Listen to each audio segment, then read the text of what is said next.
Bismillahirrahmanirrahim. Assalamualaikum warahmatullahi wabarakatuh. Alhamdulillahirabbil alamin wassalatu wassalamu ala asyrofil anbiya'i wal mursalin sayyidina Muhammadin wa ala alihi wa ashabihi wa man tabi'ahum bi ihsanin ila yaumiddin, amma ba'd. Syukran Ustaz. Syukran jazakallah. Puji dan syukur kita panjatkan kehadirat Allah. Allah masih berkenan memberikan kesempatan untuk kita dan memampukan kita untuk bersama-sama menunjukkan ketaatan kita kepada Allah Subhanahu wa taala. Pagi ini kita bisa hadir di masjid yang kita cintai ini, bersama-sama kita laksanakan sholat subuh berjamaah. Senantiasa kita berharap kepada Allah, berkenan kiranya Allah mengantarkan kita menjadi hamba-hamba yang senantiasa pandai bersyukur, meraih kebahagiaan di dunia wa dunia ilal akhirah. Allahumma amin. Salawat teriring salam tersanjung untuk junjungan kita Nabi besar Muhammad sallallahu alaihi wasallam beserta keluarga besar beliau, para sahabat beliau dan para pengikut beliau, kita umat beliau. Bermohon kiranya kelak di kemudian hari Rasulullah berkenan memberikan syafaatnya untuk kita semuanya. Allahumma amin. Pagi ini kita masih lanjutkan pembahasan kita mengenai proses pemindahan kiblat. Ayat berikutnya kita baca dulu. A'udzubillahi minasyaitonirrajim. Bismillahirrahmanirrahim. وَكَذَلِكَ جَعَلْنَاكُمْ أُمَّةً وَسَطًا لِتَكُونُوا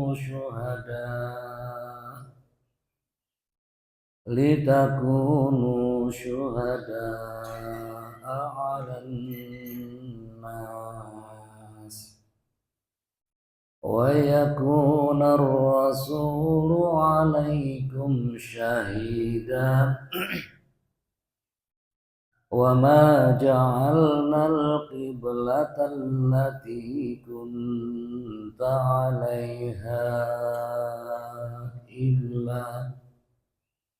إِلَّا لِنَعْلَمَ مَنْ يَتَّبِعُ الرَّسُولَ مِمَّنْ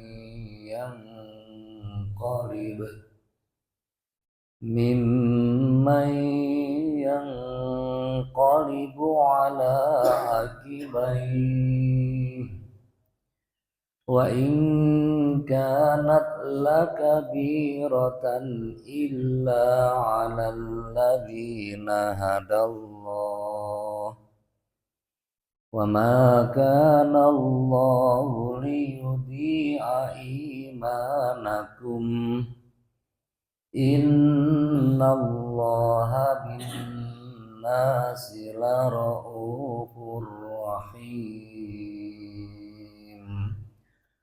Teks Al-Quran mayoritas ulama ya, baik dari kalangan sunnah maupun syiah ataupun kalangan yang lain termasuk Ahmadiyah.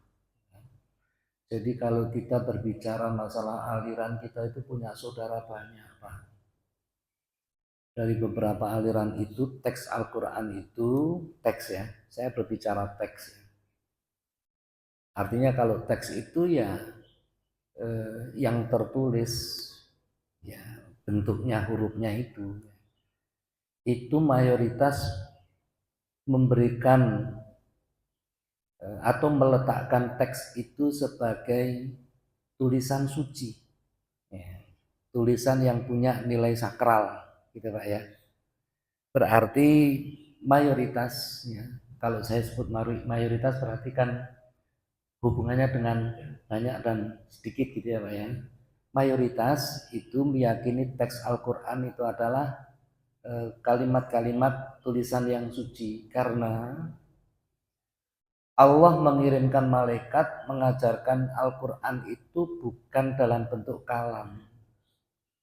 Ya, saya ulangi, bukan dalam bentuk kalam, tetapi dalam bentuk bahasa. yaitu Arab. Gitu Pak ya. Jadi ketika malaikat Jibril ya, datang Pak Jeganggi gitu ya, bahasa kita ya, Iqra gitu Pak Imam ya. Itu malaikat Jibril ngomongnya pakai bahasa Arab. Sampun dipaham? Nah ini Pak, jadi Pak Jeganggi ya, wah gitu kan. Ya, ya kalau apa cerita jin iblis yang datang dari ini Pak Jeganggi ya, minta apa gitu ya. Satu tak kabulkan. Nah, kira-kira kayak gitu, kayak di iklan itu loh Pak, kayak di iklan TV itu ya. Apa minta satu saja saya kabulkan sekarang, nggak usah besok, kan gitu Pak ya, gitu.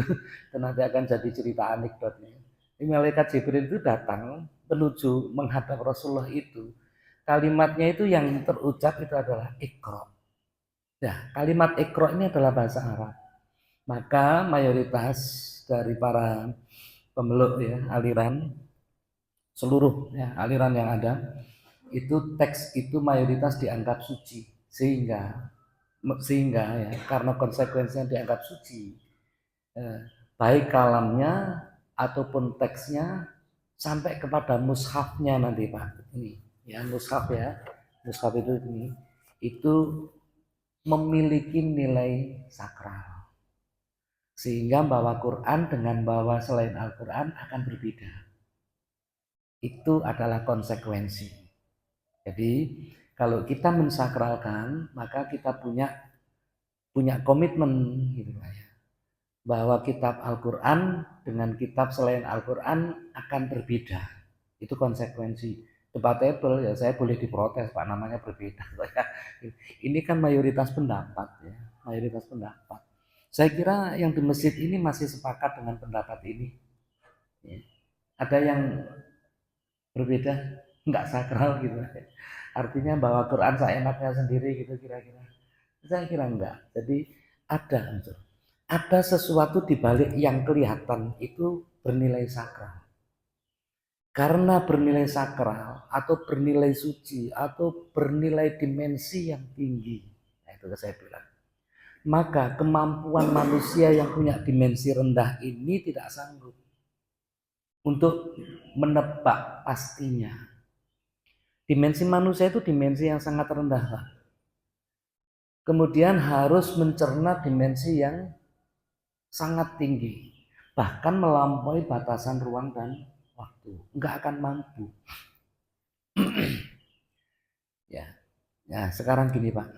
Kalau ada ini simpel saja Pak. Kalau ada ini Pak, ini kita berbicara masih dalam tataran kita ya, dalam tanda kutip umatnya Nabi ya.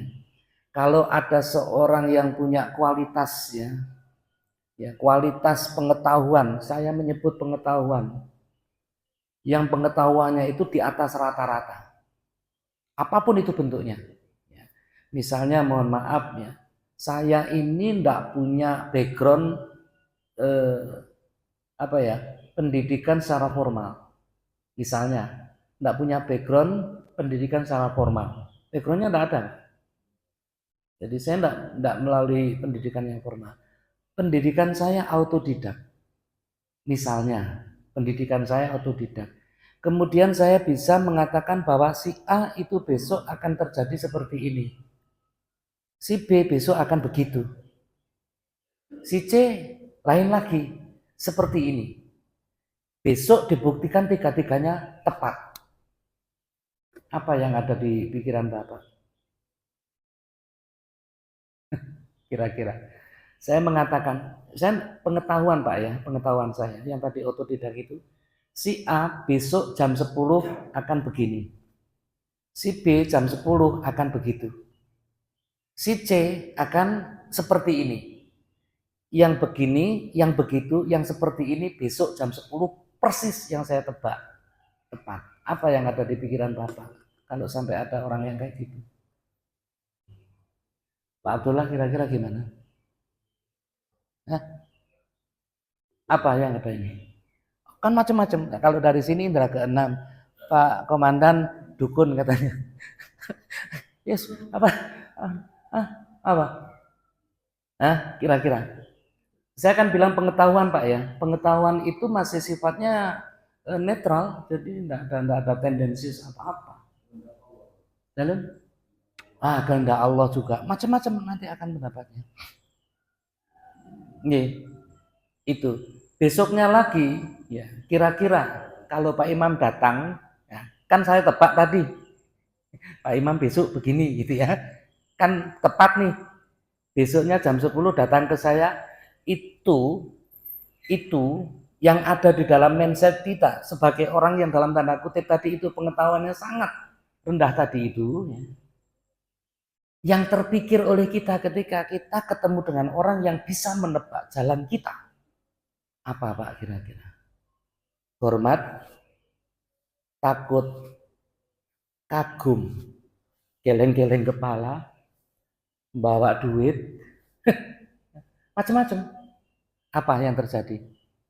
Menurut Bapak kesemuanya ini bisa kemungkinan atau salah satunya? Bisa kesemuanya Pak, bisa kesemuanya. Ini sang pemilik pengetahuan ini. Duitnya dibawa pulang saja. Saya tidak butuh duit. Nah, ya Pak ya. Saya tidak butuh duit, kasihkan kepada yang lainnya. Bapak semakin kagum enggak? Kira-kira. Itu yang terjadi kepada Rasulullah. Itu yang terjadi kepada Rasul, Pak. Sehingga tidak bisa dibantah oleh manusia di seluruh penjuru dunia. Akhlak beliau. Nah, itu yang ingin saya katakan Pak Imam. Jadi Rasulullah itu tidak pernah Pak bersinggungan dengan sekolah formal. Tidak pernah. Kalau gini hari masih ada yang mewarisi, wah itu manusia super. Makanya tidak ada orangnya pun akan disebut kebaikannya. Enggak, itu sudah manusia. Orangnya tidak ada di tengah kita aja pasti disebut Pak. Pasti disebut kebaikannya. Pak Imam tidak usah bawa ini, dikasih saja yang lebih butuh. Padahal ini orang juga tidak kaya-kaya amat, makannya juga biasa-biasa saja, gitu. Tapi ada yang sanggup seperti itu. Ya. Dah salaman biasa saja, tidak usah pakai ini, dah nggak apa-apa, gitu ya. Jangan gitu ya. Nah, itu Pak. Itulah kenapa ya jabat tangan kepada orang yang punya pengetahuan itu menjadi sesuatu yang sakral. Nah, maka kita menempatkannya itu. Jangankan yang punya kelebihan seperti ini dalam tanda kutip Pak ya. Ya, mohon maaf, kita ini yang batu itu aja kalau kita punya nilai sakral, kita sembah loh Pak. Bukan disembah ya dalam tanda kutip. Kita kagum. Ya. Batu. Nah, maka saya berkali-kali bilang Pak, saya sholat menghadap kiblat dan di situ ada sajadah. Bukan sajadahnya yang saya nilai kesakralan di balik ini loh Pak. Itu jangan salah. Nilai sakralnya ini cuma sajadah Pak, tidak ada apa-apanya. Tapi di balik ini Bapak punya makna itu. Itulah bentuk pengabdian Pak. Inilah yang akan kita bahas di ayat ini. Jadi perpindahan kiblat itu bukan sekedar bergeser Pak. Jadi kalau kita sekarang ada di sini, menghadapnya kita tidak ngerti itu kiblatnya itu yang sesungguhnya yang mana. Bukan itu yang sebenarnya kita ini. Tetapi dimanapun kita itu butuh akan kehadiran Tuhan. Itulah kiblat kita. Kelihatannya cuma sajadah kumel Pak, tapi orang akan mengatakan itu tempat sujud. Itu Pak, itu. Jadi ada nilai dalam tanda kutip di balik yang kelihatan itu. Itu yang bernilai sakral tadi itu. Bernilai suci. Ya, kira-kira seperti itu. Dalam konteks kita sebagai umat Islam seperti itu. Pun demikian kalau kita punya saudara yang berbeda keyakinan, punya nilai konteks seperti itu, Pak. Nah, sekarang coba ad-du'a'u mukhul ibadah. Nanti kan begitu. Doa itu inti sarinya ibadah atau rohnya ibadah. Yang boleh berdoa apakah hanya kita umatnya Nabi? Menurut Bapak? Nah, kira-kira kalau pertandingan timnas, timnas kita Pak, timnas kita main katakanlah besok lawan Australia, yang berdoa hanya kita. Nah, Kira-kira kalau sampai menang, doa yang mana yang dikabulkan? Bisa menebak. Australia kan di atas kita, nih peringkatnya. Nah, ini besok. Nah, kita tunggu, Pak. Setelah pergantian pelatih ini, Pak. Ternyata menang 3-0 misalnya, Pak. Misalnya. Ini doanya umat Islam saja atau doa seluruh bangsa kita? Kira-kira. Atau yang berdoa hanya umat Islam? Pak Abdullah kira-kira gimana? Berarti doa itu tidak, iya, klaim itu tidak bisa. Doa siapapun bisa dikabulkan. Hatta mohon maaf, maling ketika akan mencuri itu Pak, berdoa Pak. Mudah-mudahan tuan rumahnya nggak bangun. Bener nggak bangun Pak. Akhirnya mobilnya dibawa. Dikabulkan nggak itu menurut Bapak? Itulah Allah. Jadi jangan Allah terus mengatakan pilih kasih. Enggak. Doanya tulus Pak. Doanya maling itu tulus banget Pak. Lebih tulus daripada kita. Bayangkan Pak. Makanya doa yang dikabulkan itu adalah doa yang nanti kan kesimpulannya jadi beda. Pak Haris nyuruh jadi maling. Ini itu kesimpulan yang salah, bukan begitu Pak. Jadi itu doa. Jadi saya ingin mengatakan bahwa kita itu semuanya di hadapan Tuhan sama. Maka Tuhanlah yang berkehendak. Itu ayatnya nanti di sini. Mari kita lihat. Wa kadzalika, demikian itu Muhammad. Apa? Daripada ayat yang lalu. Orang-orang yang dalam tanda kutip safihan ya, yang dianggap lemah akal atau ngigo ya tentang proses perpindahan kiblat itu loh Pak. Wong wis apik-apik merono kok kesini gitu loh Pak ya. Ya gitu. Kita kan juga suka gitu ya Pak Gino ya. Ngapa sih? Sudah bagus-bagus kalau subuh itu begini, tak model-model. Mesti begitu nanti. Sesuatu yang baru akan seperti itu. Itu manusiawi. Nah, umat Islam di ayat ini sama Allah, perpindahan kiblat itu proses ya, sampai arah perpindahan kiblat nanti itu, ja'alnakum, Allah menjadikan kalian ummatan wasaton. Nah ini Pak, umat yang tengah-tengah. Wasat itu tengah-tengah Pak. Jadi kalau bisa diartikan tengah-tengah itu ya imbang.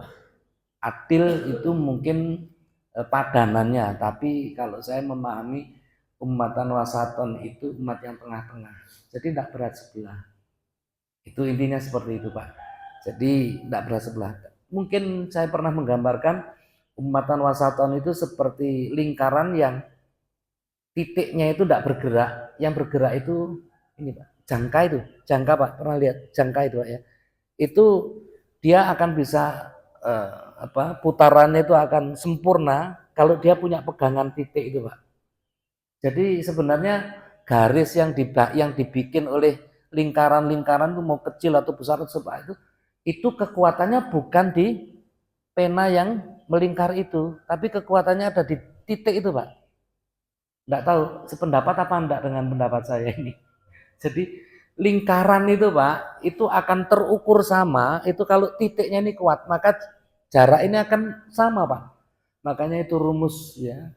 Rumusnya lingkaran itu kan apa? R kuadrat ya. Pi R kuadrat ya. Jadi itu dulu saya kalau alam saya enggak ngerti. Itu akan sama Pak. Lain dikatakan umatan wasatan yang di titik itu. Titik. Sehingga memandang orang, memandang siapapun itu akan sama. Akan sama.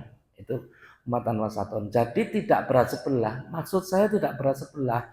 Kalau ada orang yang kurang ya, kurang sesuai dengan apa yang kita punya dari pemikiran, maka kita tidak mengatakan bahwa pemikiran saya lebih baik, gitu loh.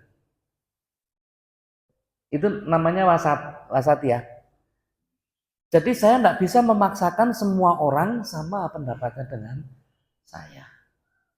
Nah, kita ini masih dalam proses belajar ke sana karena mohon maaf ya Pak ya, bangsa kita ini mayoritas muslim, yang muslimnya itu muncul dari kalangan, mayoritas muncul dari tradisi. Kalau saya salah nanti boleh atau kalau enggak kurang ini. Kenapa saya katakan tradisi? Bapak saya itu Islam, ibu saya Islam, saya lahir maka saya jadi Islam, itu yang saya maksud tradisi. Terus orang tua saya mendidik saya, disekolahkan ke madrasah, dititipkan ke guru, itu masih tradisi, Pak. Sehingga terbentuklah tradisi itu dari apa yang saya lihat, apa yang saya dengar, apa yang saya terima, dan apa yang saya alami, itu yang dikatakan tradisi. Sehingga ketika saya keluar dari tradisi, ini dianggap sesuatu yang nyeleneh, gitu loh Pak. Ini, itu mayoritas Pak, sehingga budaya bahwa saya sudah nyaman, itu Pak ya. Tradisi yang sudah nyaman ini sulit untuk kita tinggalkan. Kalau ada orang yang berbeda dengan kita protektif. Itu yang saya katakan. Kita protektif. Seolah-olah yang berbeda itu adalah dalam tanda kutip musuh. Nah ini Pak, itu yang terjadi Pak. Sehingga apa? Sulit sekali kita Pak ketika ini mohon maaf. Ini potretnya kelihatan sekali Pak. Ya, ketika kita lagi kemarin rame-rame mulai dari pilpres, pilkada, pilek, itu kelihatan sekali Pak. Sampai nanti ketika sudah dilantik pun masih ini Pak. Sulit sekali menghargai perbedaan pendapat. Jadi semua ngotot pendapatnya harus diterima. Maka akhirnya kubu-kubuan. Kalau saya cuma satu suara enggak kuat. Tapi kalau mayoritas pasti ketok palu gitu loh Pak. Ingat saya pernah bukan, termasuk di tulisan saya di dalam buku yang saya tulis itu, kalau kita berbicara mayoritas dengan minoritas sampai dekek sampai kiamat pun yang namanya minoritas pasti akan kalah. Pasti akan kalah Pak. Sekalipun yang minoritas itu punya pendapat benar. Yang mayoritas pendapatnya itu nggak benar, tapi mayoritas pasti ketok palu. Satu yang bersuara lawan 99 kontra Pak. Yang benar menurut Allah yang satu, yang diputus yang mana? Itu kalau mayoritas Pak, maka hati-hati Pak. Itu yang saya maksudkan begitu. Ketika ini nanti, apalagi kalau itu bentuknya sebagai sebuah kebijakan Pak, itu yang akan berdampak kepada implikasi eksekusi daripada keputusan. Padahal itu tidak benar menurut Allah. Dijalankan Pak, berapa banyak Pak. Itulah Nabi yang selalu wanti-wanti, man sana min sunnatin sunnatan sayyi'atan falahu ajrun. Siapa yang menanamkan sunnah atau catatan yang tidak baik terus diikuti dan terus, maka dia akan mengambil dosa-dosanya dan dosa dari orang-orang yang mengerjakannya. Itu bahayanya di situ Pak. Maka hati-hati Pak, kalau kita mayoritas atau minoritas harus berpikir di situ. Coba jernih kira-kira. Yang satu ini bisa saja emas Pak, tetapi karena kalah suara dia tidak jadi emas. Dia akan muncul emas beberapa waktu yang akan datang dengan jawaban dari Tuhan. Kira-kira seperti itu. Itu ummatan wasaton. Demikian ini Allah ingin menjadikan kita umat Islam ini, umat Rasul itu adalah umat yang tengah-tengah, umat yang berimbang. Ya, litakunu syuhada 'alan nas, agar kalian bisa menjadi saksi bagi manusia. Jadi harapan daripada Allah kepada Rasul dan umat Islam itu bisa menjadi umat yang bisa menetralisir setiap problem. Artinya Islam harus menjadi solusi, gitu Pak ya. Islam harus bisa menjadi solusi terhadap persoalan-persoalan manusia dan kemanusiaan. Jadi ini ayatnya begitu Pak, bukan persoalan akidah, tapi persoalan manusia dan kemanusiaan itu. Jadi kita ini jadi saksi, gitu Pak, bahwa kita sudah menegakkan amanah Tuhan ini. Kira-kira seperti itu. Kan tugasnya khalifah. Wa yakunar rasulu alaikum syahida. Allah juga jadikan Rasul itu atas kamu yang sudah berada di kondisi yang wasat ini, tengah-tengah ini, sebagai saksi. Sehingga nanti Rasulullah akan memberikan syafaat itu di sini nih Pak. Jadi tidak setiap orang yang nanti siapa Sugino, alamat komplek Polri, jadi Rangga, ngopo nyuwun syafaat, lawis masatia hurung kira-kira. Saya nggak, itu nanti jadi syafaat ini. Kan bahasa kita kalau orang proposal itu kan dilihat dulu Pak, ya, proposal. Jadi kalau kalau apa syafaat itu dianggap sebagai sebuah pemberian gitu, maka pemberian itu ada proposalnya Pak. Kira-kira proposal dengan pemberian itu cocok enggak? Lah sekarang gini deh, syafaat itu kan tambal ya Pak ya, kekurangan. Kira-kira yang ditambal itu kalau bajunya yang bolong satu dua atau bolongnya ratusan. Ini jadi syafaat itu tambalan Pak, yang kurang-kurang itu Pak. Jadi kita bawa sarung bolong, ini apa pernah ini kalau kita perokok ya Pak, ya bolongnya banyak Pak. Terus dibawa ke tukang jahit, tolong Pak, ini ditambal. Bikin bingung tukang jahit enggak itu Pak? Kalau bolongnya cuma satu, gampang, ambil kain satu. Itu Pak. Ya, itu nanti Pak Tani juga begitu Pak. Pernah ini ada yang jadi petani, ngalirin sawah, punya sawah Pak. Itu kan biasanya ada, kalau saya sebut galengan ya, parit galengan itu Pak, yang tempat batasnya ini Pak ya. Itu biasanya kalau Pak Tani kalau punya ini kan modelnya kan agak turun gitu Pak. Supaya kalau ngairin air dari atas terus apa di bedeng sini, nanti sini penuh, bolong lagi ke sini ke bawah. Jadi enggak perlu pakai ini Pak. Itu kalau petani Bali itu punya pertanian yang bagus Pak. Namanya apa? Subak. Yang punya ilmu pertanian malah bukan orang Islam loh Pak. Subak itu diakui dunia Pak. Jadi ini tanam ini padi di sini, nanti akan turun ke sini sehingga air dari sana itu ngalir ke bawah terus ke bawah. Jadi enggak perlu pakai ini Pak. Nah sekarang kalau di sini galengan ini banyak bolongnya Pak, kira-kira petaninya puyeng nggak? Di bolong sini apa ditutup sini, sini blol, tutup sini, sini ambrol, sini ambrol. Ya, ya kayak gitu Pak, syafaat itu. Jadi Nabi, loh bolongnya kok oke men Pak Gino. Sing disyafaati sing endi itu Nabi mesake Kanjeng Nabi. Nggih sedaya Kanjeng Nabi yang mau disyafaati. Ya, mudah-mudahan ya. Mudah-mudahan nanti kita mendapatkan syafaat. Bolong kita itu banyak banget Pak. Tapi kita pengen masuk surga duluan bareng Kanjeng Nabi. Kalau satu orang yang ditutup Pak. Nah kalau seluruh manusia nanti dikasih kesempatan syafaat, antrinya yang keberapa? Makanya Pak, Allahumma sholli ala Sayyidina Muhammad. Itu kuncinya Nabi mengenali kita. Salawat, gitu Pak ya. Wa ma ja'alnal qiblata, tidak aku jadikan lah ini Pak. Ini Pak ya. Kata Allah, wa ma tidak ja'alna aku jadikan al qiblata, kiblat ini yang berpindah itu nanti. Ini perintah pindahnya belum Pak. Tapi Allah sudah memberikan persiapan pasang kuda-kuda. Jawaban itu Pak. Ini kan belum, pindah kiblatnya baru setelah ayat ini nanti Pak. Tapi pasang kuda-kudanya yang akan dihadapi sudah diajarkan. Tidak aku jadikan kiblat itu allati kunta kepadamu, jadi perpindahan kiblat itu. Jadi Rasulullah sudah tahu kalau itu nanti akan berpindah kiblat. Cuma kapan gitu Pak ya. Tapi Nabi diberikan ilmu yang siap-siap nanti akan terjadi pro dan kontra. Kira-kira seperti itu Pak. Ya itu sudah dikasih Allah. Ya, tidak aku jadikan perpindahan kiblat itu yaitu illa lina alama, kecuali aku Allah pengen tahu tuh Pak. Jadi kepentingannya bukan kepentingan manusia, kepentingannya adalah kepentingan Allah. Apa? Illa kecuali lina alama, aku pengen tahu man siapa ya tabiur rasul, yang taat ikut Rasul. Jadi Pak, di sini sudah menutup semua perbedaan. Kita boleh berbeda pendapat. Kuncinya kita itu hanya satu di situ. Jangan sampai kita lepas daripada syahadat. Gitu Pak.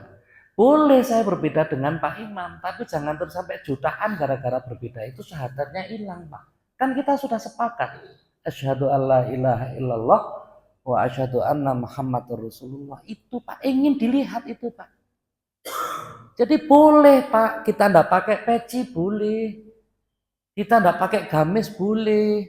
Tapi jangan sampai mayat tabi'ur rasulah. Siapa orang-orang yang ikut kepada Nabi dan Rasul itu? Pengen lihat, Pak. Karena perbedaan pendapat itu gampang sekali kita belok arah, Pak. Nah, ini yang harus kita pegang, Pak, di sini, Pak. Jadi kalau saya senengannya kopi susu, jangan salahkan orang yang tidak suka kopi susu gitu loh, Pak. Sahabatnya nanti jadi hilang.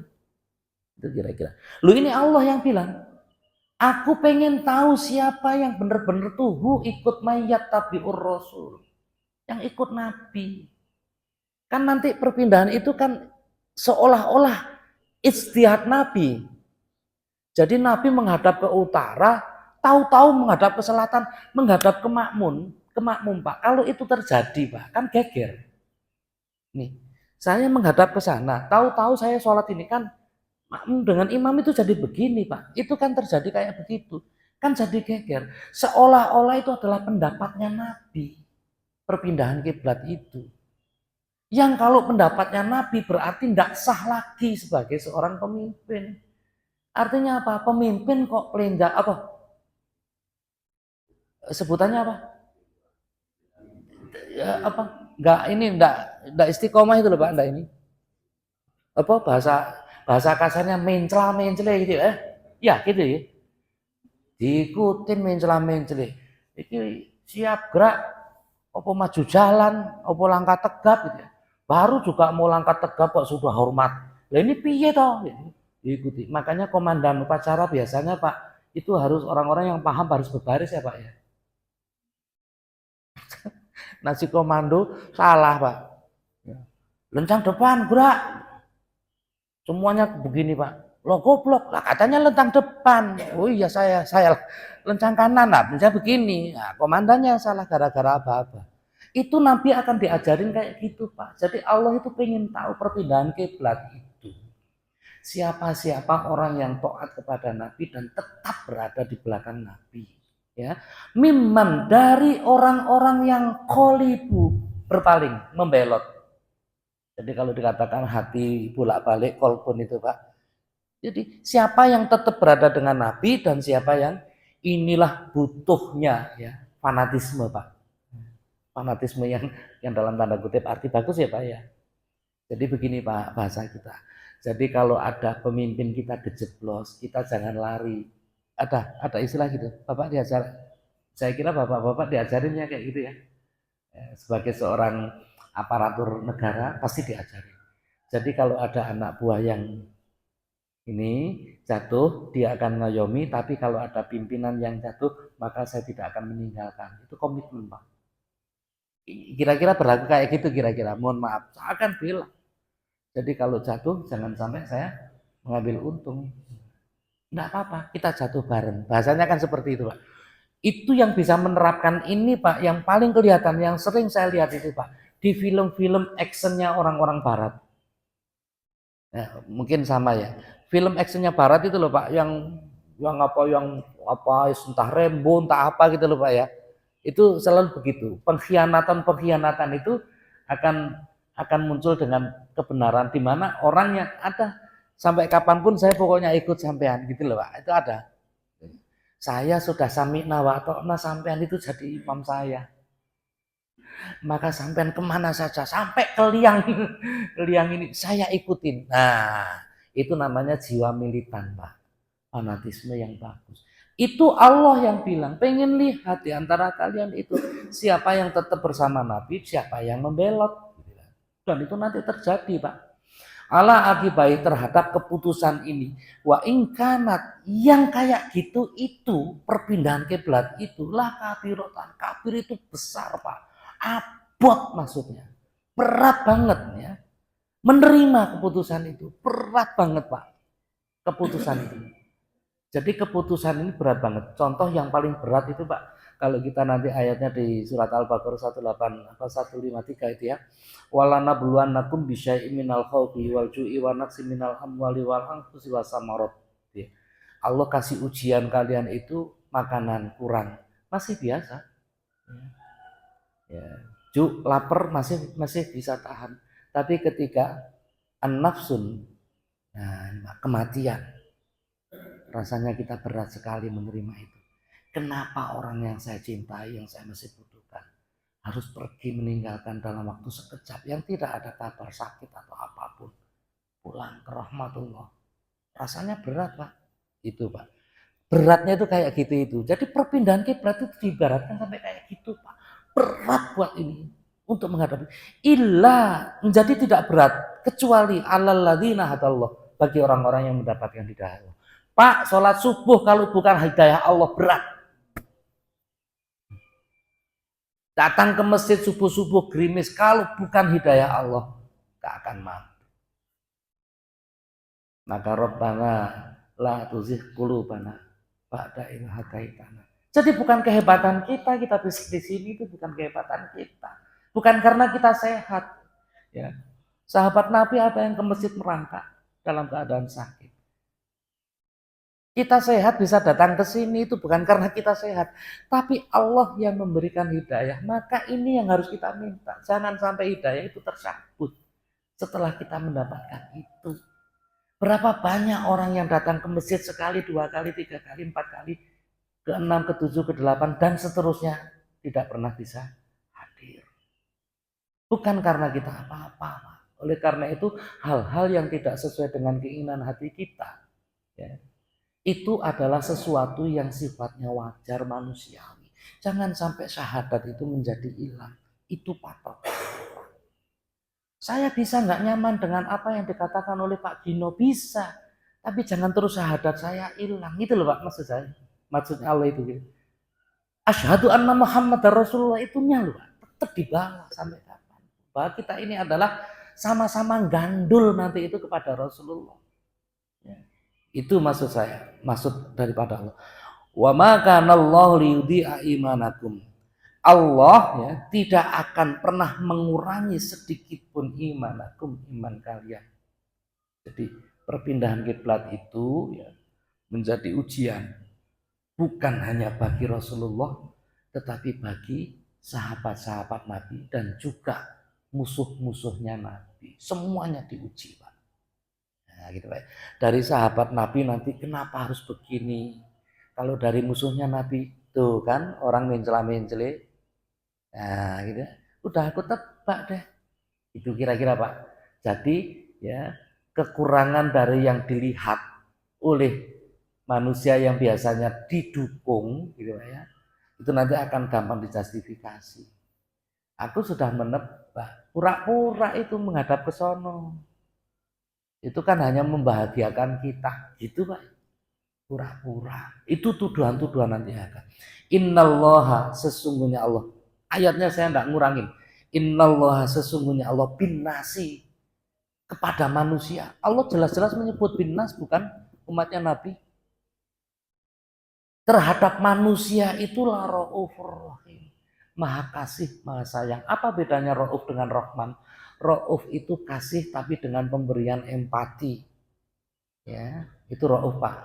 Jadi Rauf itu kasihnya Allah dengan empati.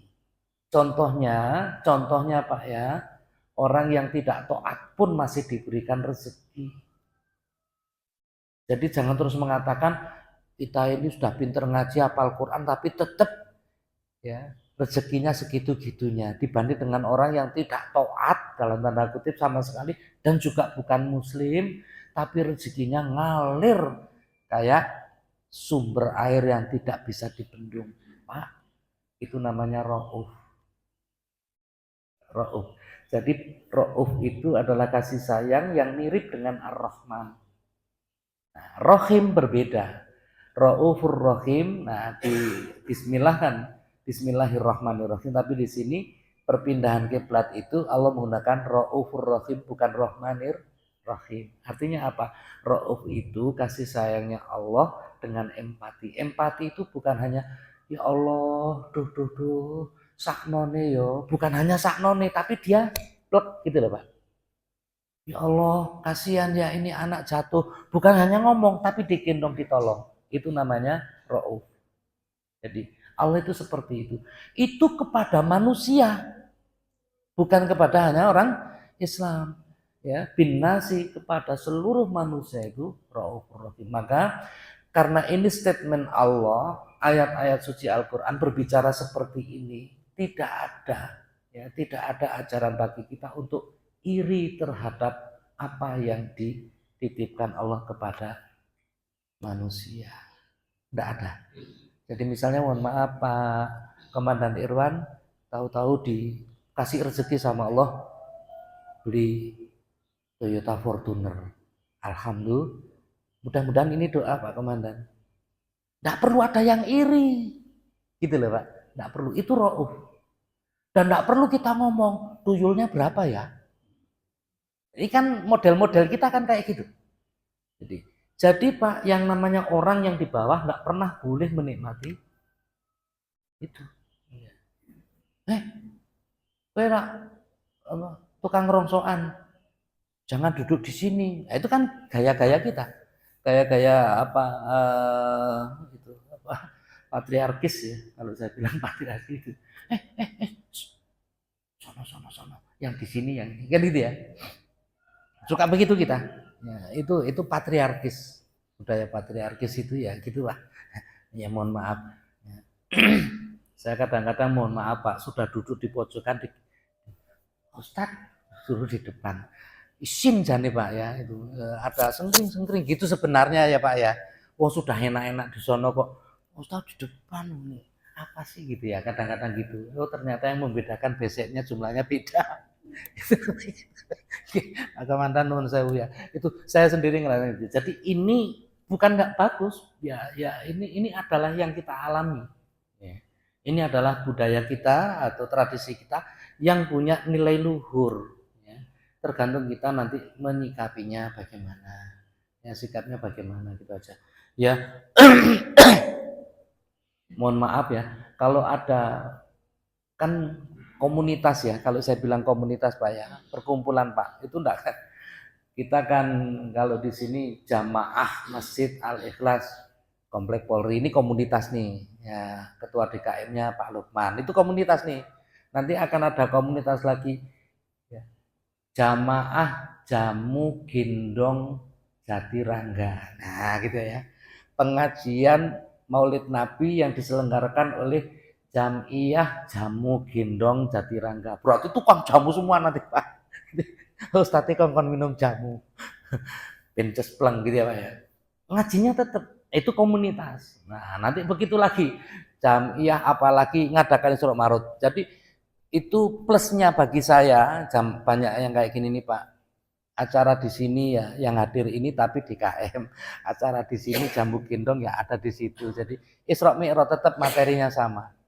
Nah, amplopnya banyak, lah itu untungnya. Untung dari saya gitu ya. Makanya tak doakan ya, mudah-mudahan sehat terus gitu ya. Jadi majelis taklim ini, jadi cuma pindah-pindah saja Pak.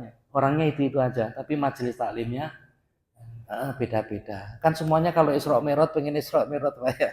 Nanti dari sini, masjid sini. Enaknya Ustadz itu kalau ceramahnya itu ceramah yang kayak gitu Pak. Materinya enggak berubah-berubah. Jadi cuma dipindah-pindah. Amplopnya yang banyak. Jujur aja Pak itu saya enggak bohong kalau itu kan gitu. Ini kan bulan Rejab ya Pak ya. Kalender saya itu banyak Isra Mi'raj ya Pak. Jadi saya enggak perlu belajar lagi. Habis ngisi di sini, besok ya itu lagi. Ya itu lagi. Nah, makanya kalau yang datang di masjid ini siapa yang di situ Pak Haris kemarin sudah ngaji enggak datang gitu. Lagi no gitu. Jadi perpindahan kiblat itu bukan terletak pindah gesernya itu Pak, tapi sebenarnya istiqomahnya kita terhadap syahadat. Ya, jangan sampai hilang gitu Pak. Jadi saya ini adalah hamba Allah yang mengakui Allah itu sebagai zat yang harus kita sembah. Ya, iyyaka na'budu wa iyyaka nasta'in wa asyhadu an la ilaha illallah, dan saya siapa yang mengikuti Rasul asyhadu anna Muhammadar Rasulullah. Itu jangan sampai hilang. Itu garis standar universalnya bagi kita umat Islam. Jadi selama syahadatnya masih ini Pak, yuk yang rukun. Kecuali kalau syahadatnya sudah berpindah. Asyhadu alla ilaha illallah wa asyhadu anna hariyati Rasulullah. Nah, itu ini perlu Pak, perlu perlu ada ini ya Pak. Selama masih itu, ayo kita. Nih, saya enggak buka pertanyaan lagi nih. Kayaknya enggak ada yang perlu dikelirkan ini kayaknya. Minggu depan saja kalau sudah pindah kiblat, Pak. Ayatnya minggu depan pindah kiblat, bener-bener pindah kiblat minggu depan, Pak. Itu nanti baru boleh kita nanti ada dikumpulkan saja Pak Gino. Ya.